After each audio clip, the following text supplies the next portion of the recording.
Good, I'm glad I did. So have you never noticed that there's a whole lot less hoopla for Father's Day than there is Mother's Day? Have you noticed that? Mother's Day is this huge big deal. There's more money spent on candy and flowers and brunches than any other time of the year. On Father's Day, they'd be lucky if they get a card and an opportunity to grill something. You know? Yeah. So there's a huge discrepancy between the two of them. And if your dad was anything like my dad, that's absolutely fine with him. One of my favorite stories to tell about my dad is we would ask him what he wanted for Father's Day or Christmas or his birthday or anything like this, and he would always say, "Give me some socks." Oh, okay, so we'd get him whatever, and we'd always give him a pair of socks. And after he passed away, we counted how many pairs of socks he had, and it was like 67 pairs, right? One giant drawer full of socks. Because in my dad's opinion, the very best gift I could give him is to not spend my money frivolously on him, is to check the oil in my car, and to call him on a regular basis. So, was he the perfect dad? No, he wasn't. There were things about him that I wish were different, and how he was when we were growing up. He was kind of distant. He was stern. He was kind of silent. He didn't really get too involved into things, because, you know, that was my mom's job. His job was to support us, right? And there was no doubt that he loved us. I always say that my dad, I was going to say I could count how many times I hugged him on a hand, but you know, that's probably not true. But how he would show he loved me was by cleaning my windshield when I went over to their house to visit. So I'd be sitting talking to my mom and he'd be out working on my car. That's how he showed that he loved me. So there was no doubt ever. The fact that he worked hard to support the family showed that. And also the fact that he loved our mom all of his life also showed that. I just love this quote. The greatest gift a man can give his children is to love their mother. Yeah. So even though he wasn't the perfect dad, he was the perfect dad for me. Because he taught me by example how to be a good and an honest person, because he was the most honest, the most integrous, the most honorable person that I know. And for him, there was nothing more important than teaching his kids how to be good citizens in the world. And if you guys are on Facebook, you have probably seen this, but I think it's quite fun. Here's Darth Vader talking to his daughter Leia, and it says, "Fathers, some dads are so great, they'll blow up your planet just to teach you a valuable life lesson."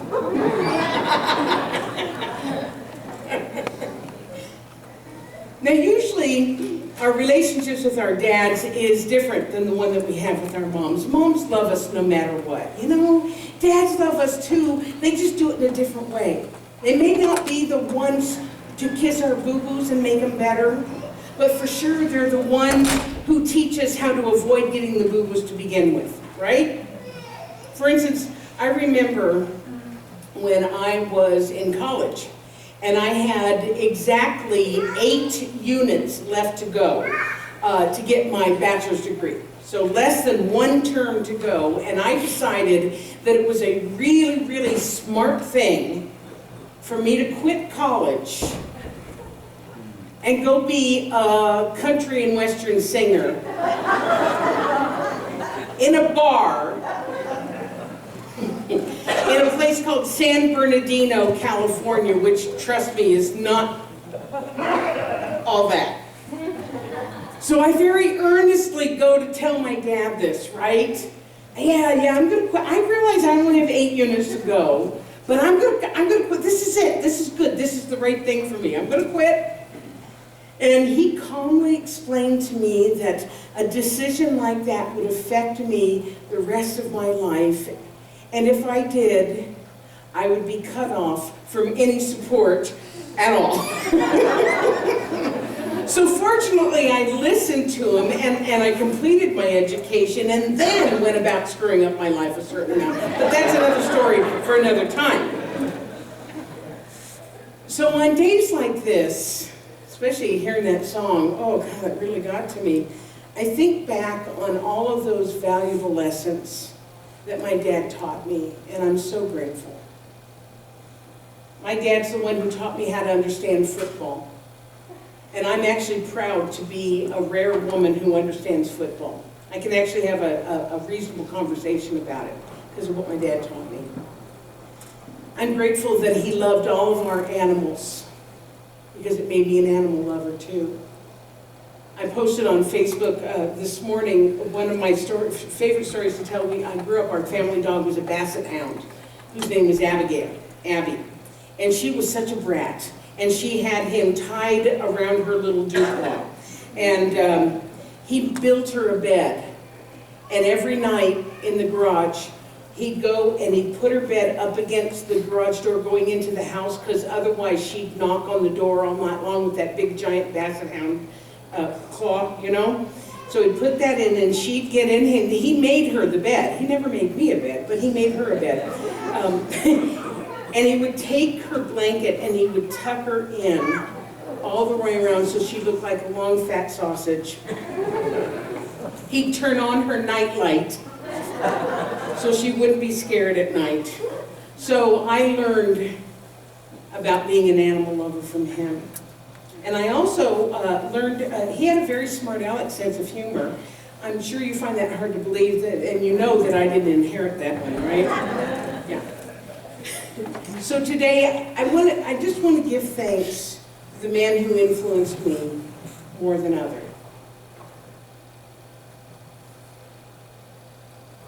And there's another man who also had an impact in my life, huge impact in my life. I consider him to be the father of our teaching. I thought it might be nice to talk about him on Father's Day. And of course, I'm talking about the founder of Science of Mind, Dr. Ernest Holmes.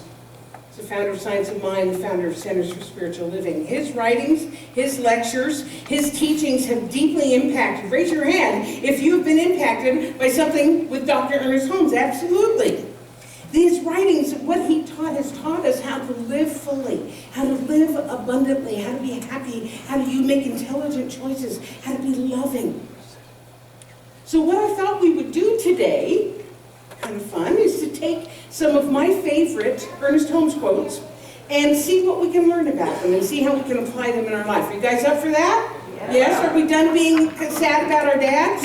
Okay, good. Okay, so here is the very first sentence in the Science of Mind text, the very first sentence in the book. We all look forward to the day when science and religion shall walk hand in hand from the visible to the invisible. We all look forward to the day when science and religion shall walk hand in hand from the visible to the invisible. Now keep in mind that when he wrote this, it was in 1926, when the idea of religion and science being related was absolutely unheard of. Scientists did not believe in God, and religious people did not believe in science. And yet Dr. Holmes intuitively knew that because God is all there is, that there was a correlation between the belief of religion and the discoveries of science. He knew that the visible, that which we can see and taste and touch, was made of the same stuff as the invisible, that stuff that we cannot see or we cannot experience with our five senses. Does that make sense? Does that make sense? Okay. So here it is, close to 90 years after he wrote that, and quantum physics is proving the theory. Quantum physics is proving to us that at the most minute level of which we know about right now, everything is made of the same substance and the same energy. Everything. So religious people call it God. Scientists call it quantum foam. And Dr. Holmes called it stuff. He did. The God stuff.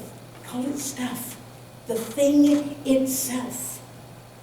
Think about how radical that was. Think about how revolutionary that was in 1926. When he was giving his lectures, people simply flocked to hear him talk about spirituality in a new way. And out of that was born this teaching called the science of mind. That is why he's our father. So another of the quotes that I love. Love points the way, and law makes the way possible. Love points the way, law makes the way possible. In this very simple, in this very succinct quote, Dr. Holmes is teaching that the nature of the universe, or of God, is both love and law. So I want you to think about that. I want you to think about, just tap into this knowing that the impulse, that the purpose of life is love. Just tap into that for a second. Yeah? How affirming to realize that in spite of what may be going on in the world, or what may be going on in our lives that appears to be out of sync, the underlying energy of everything is love. And how this loving energy works in our lives is through the impartial action of the law. What law, you may be asking? The law of cause and effect. You might know it as the law of what goes around comes around. You might know it as the law of it is done unto you as you believe, or the law of you reap what you sow. And if you're under the age of 50, you know it as the law of attraction. It's all the same law. What that means is what we give out, what we think about, we attract back into us. So, we are made of love, but we are governed by law. Yes? Can I get an amen to that? Okay. Love is our birthright, and law gives us the choice of how we're going to live it. So here's another one. This shows Dr. Holmes' sense of humor. I've got to get this one right. If we believe that it will not work, it really works by appearing to not work. When we believe that it cannot and will not, then according to the principle, it does not. But when it does not, it still does. Only it does according to our belief that it will not.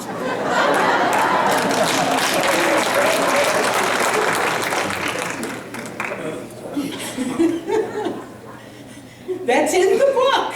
I promise you. The law is the law, and it works impartially and absolutely. Even when we don't think it does, and it does according to our belief about it. Let me give you an example. One of the things that I teach beginning students who are just coming into the teaching is how to manifest parking spaces. It's a simple experiment, but it's very effective as a tool. So what happens is I teach all my students how to get front row parking in crowded parking lots, and one student goes out and decides to test the theory.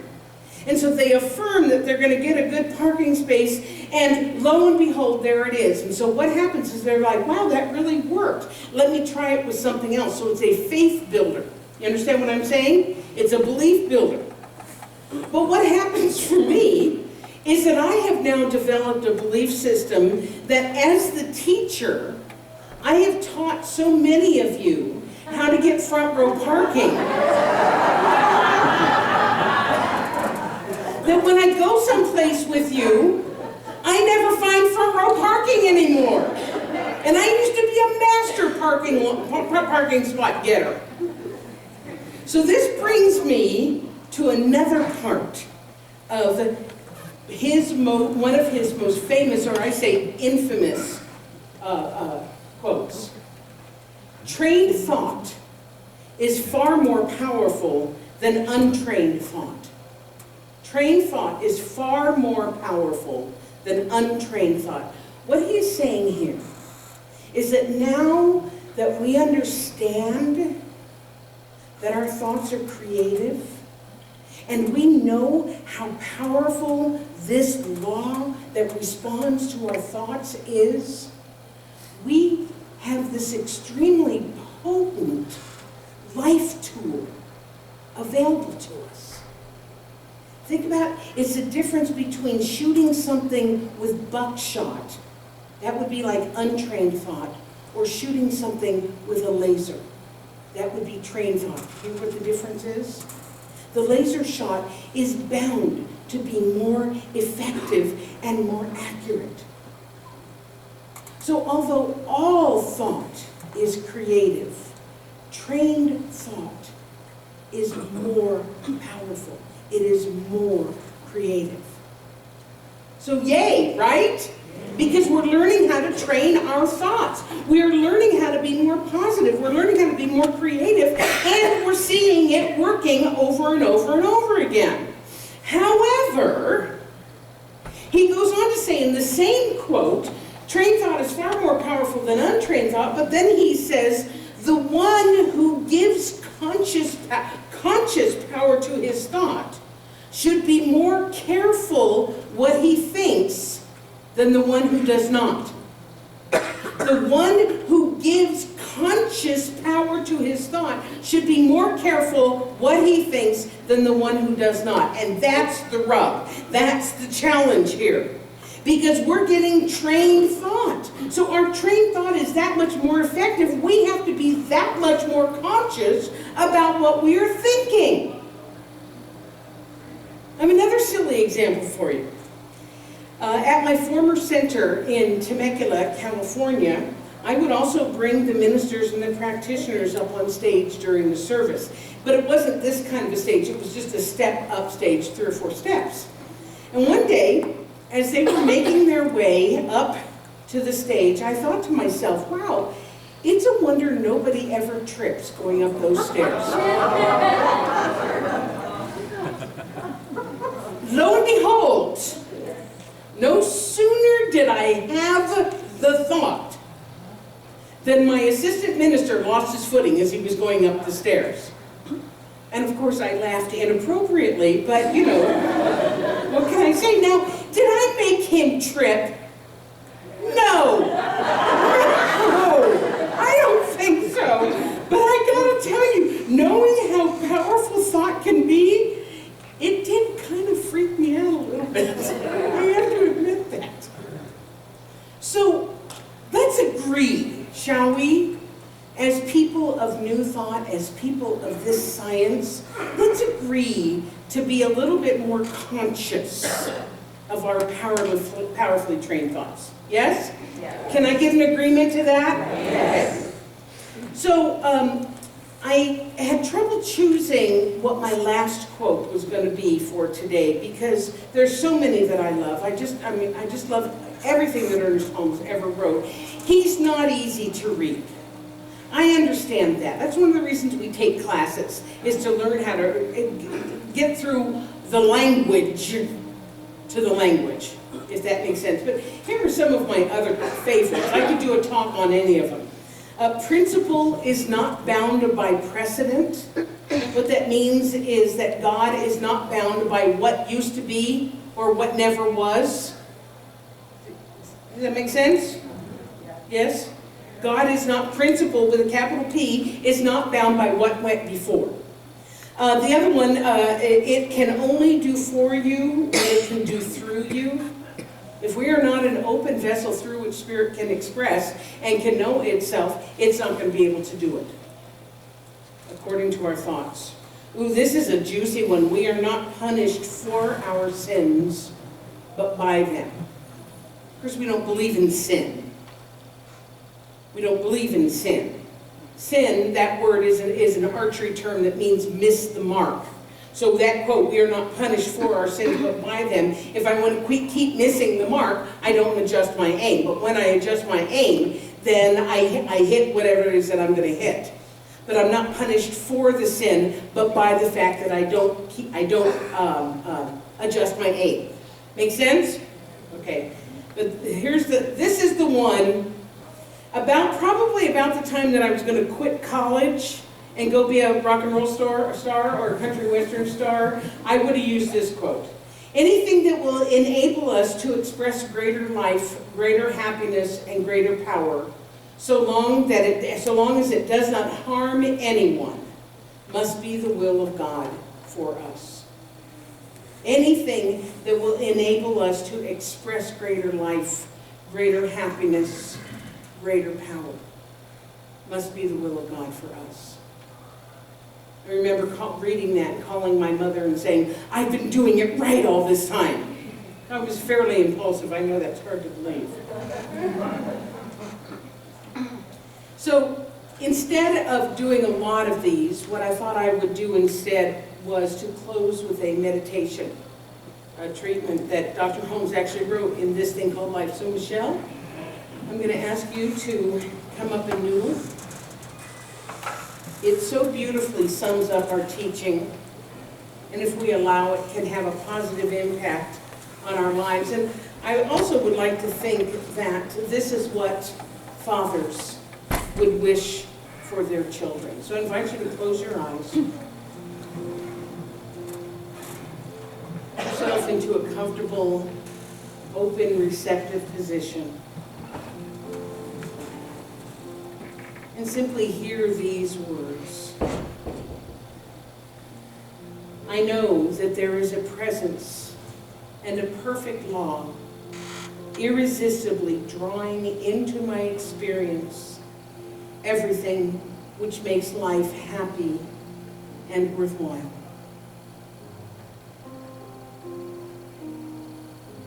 I know that friendship, love, and happiness belong to me. Nothing but good can go forth from me. The good I receive is but the completion of a circle, the fulfillment of my desire for all.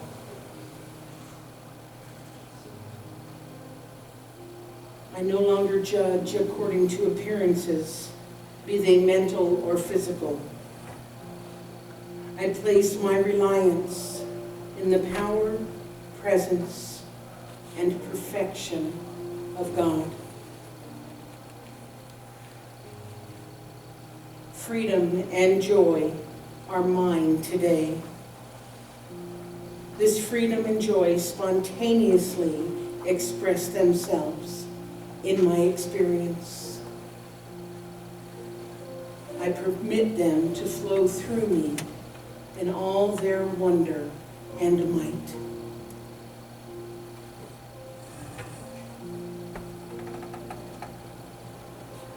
I am conscious of an infinite wisdom directing me. Whatever I ought to know, I know. Whatever I ought to do, I do. Whatever belongs to me comes to me.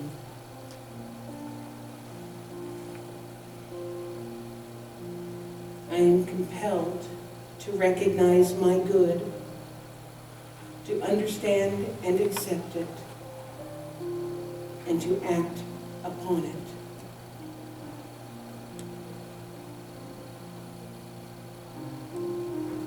I declare that every step of my way is guided and guarded with joy, with understanding, and with clarity. I enter in the fulfillment of life.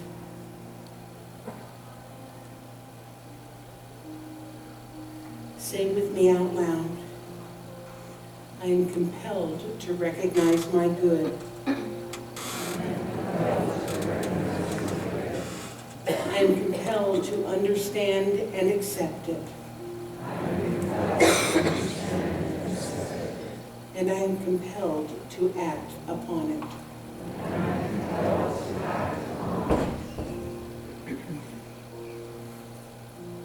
Allow that to sink in.